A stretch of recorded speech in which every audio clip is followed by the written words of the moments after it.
Gufar from S47, and today we are going to talk about sun bear, which is an endangered species. Yes. Enjoy the video. Don't forget to subscribe, like, and share. Thank you.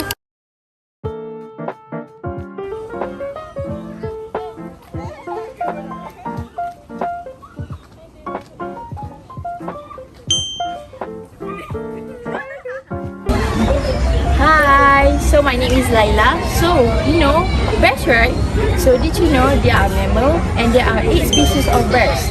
But in Malaysia, we have Malayan sun bear, which is their scientific name is Helictis malayinus. Mostly, bears are omnivores, and the same goes for Malayan sun bear. They usually scour the forest looking for berries, figs, other varieties of fruit, and insects also, such as beetles, termites, and ants as their diet. In Malaysia, commonly they call as sun bears. Because of what?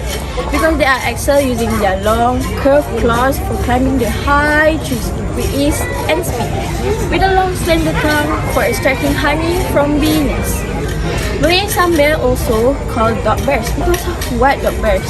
They are stocky built. Their Malay name Basindo Nantenggil means he likes to sit high trees.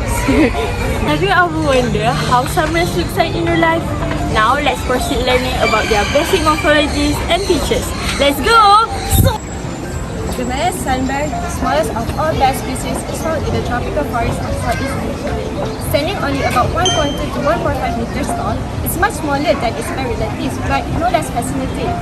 One of the most recognizable features of the sun bear is the golden crescent shape on its chest, resembling the rising sun. The distinctive marking is unique to each bear, just like a fingerprint.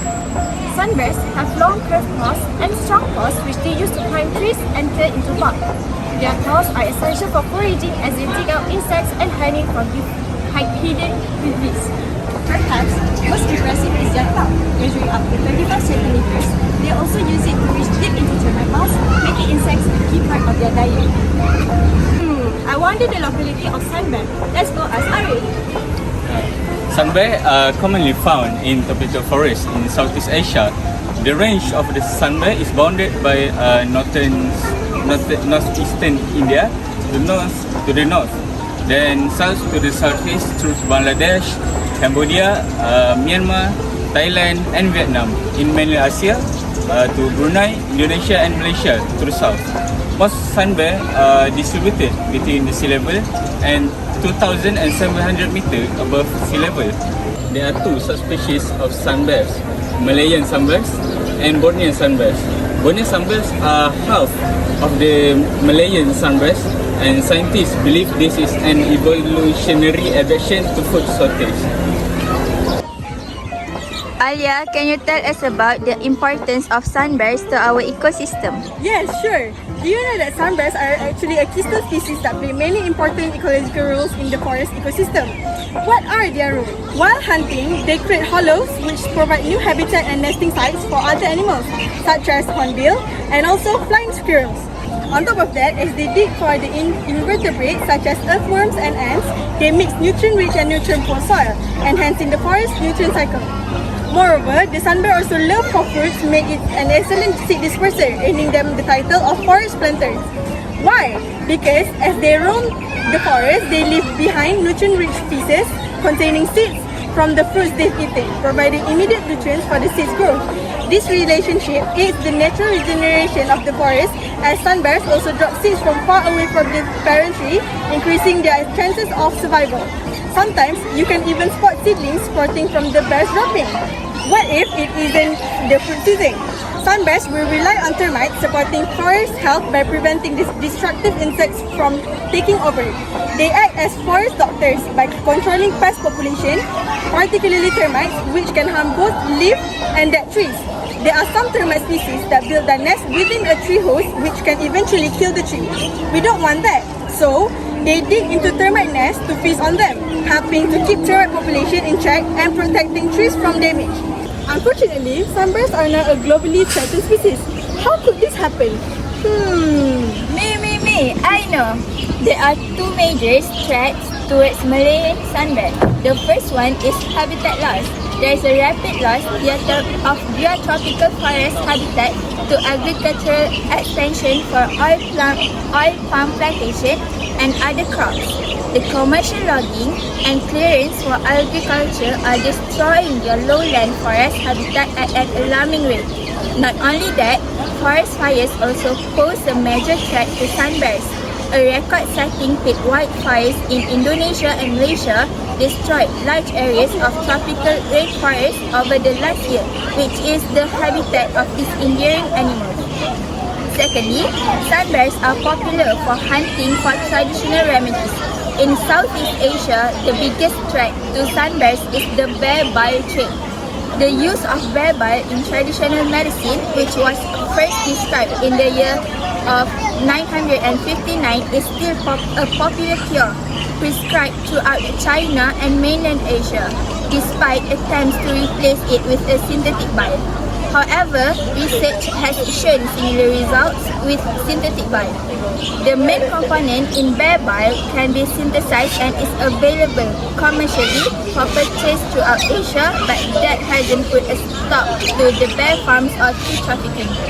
Many traditionalists believe only real bear bile will do, and bile harvesting from several bear species, including the sunbears, continues today. Unfortunately, they are slow to reproduce. This makes it more difficult for population to quickly recover from hunting and habitat loss. Looking back to their vital roles in our ecosystem, we do not want them to go extinct. So, focusing conservation efforts on sunbears will have a positive impact on their survival. You guys must have been wondering on how to fix the problem that poses threats to this incredible species. Well, there are multiple actions that have been taken for conservation of sunbears, mainly from NGO organizations. One of them is known as the Borneo Sun Bear Conservation Center, or BSBCC. It is a bear rescue and rehabilitation facility located in Sabah. There are currently 43 rescued captive sunbears living at BSBCC. The facility includes large forest enclosures to provide the sunbears a natural habitat that is appropriate for their needs and welfare to facilitate their rehabilitation before returning to the wild. For your information, the center is open to the public and visitors can learn and observe them. That brings us to another action, which is creating awareness. This is done through activities such as volunteering, public events and expert lecture series that is organized by Perlihitan with support by UKM, the National University of Malaysia. You should know that 16 May is the National Sunbear Day. Through these efforts, children, adults, elderly and students are more keen to the importance of sunbear. Not only that, as mandated by the MSPO and RSPO sustainability certification schemes, the Malaysian palm oil industry and its plantation are prohibited from endangering sunbears. This guarantees that neither the laborers nor the plantation will harm displaced sunbears. In fact, they would provide help to injured or displaced sunbears, making sure the wildlife authorities are notified and the bear receive medical attention. Lastly, an equipment called telemetry is used to help researchers better understand sunbears' behavior, activity patterns, and way of life. The purpose of telemetry is to determine the position of sunbears in the wild through detection of signal caller, which is a GPS device fixed on the sunbears before release. The information obtained from the caller includes the bear's actual and past coordinates, elevation, time, and speed. This also helps to track these bears daily, which means that if they are injured or trapped, help is not so far away. This action has greatly improved their survival rate, but there are a few more actions that will enhance the conservation of sunbears. Let's call my friend Laila to ask about her opinion.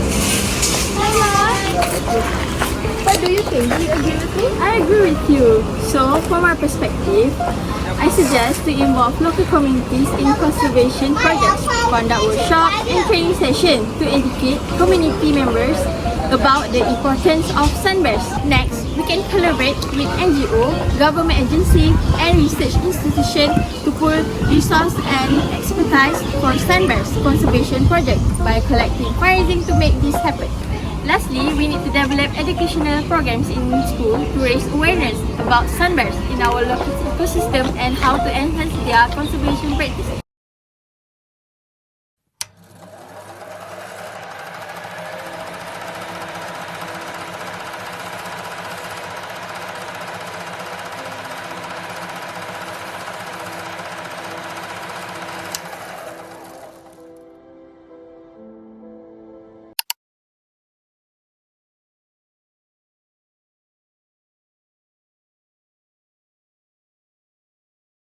Next, our video has come to an end. Next. And for that, our video has come to an end. We hope that everyone will play their role to protect the sunbear species from extinction. That's all for us. Thank you. Bye.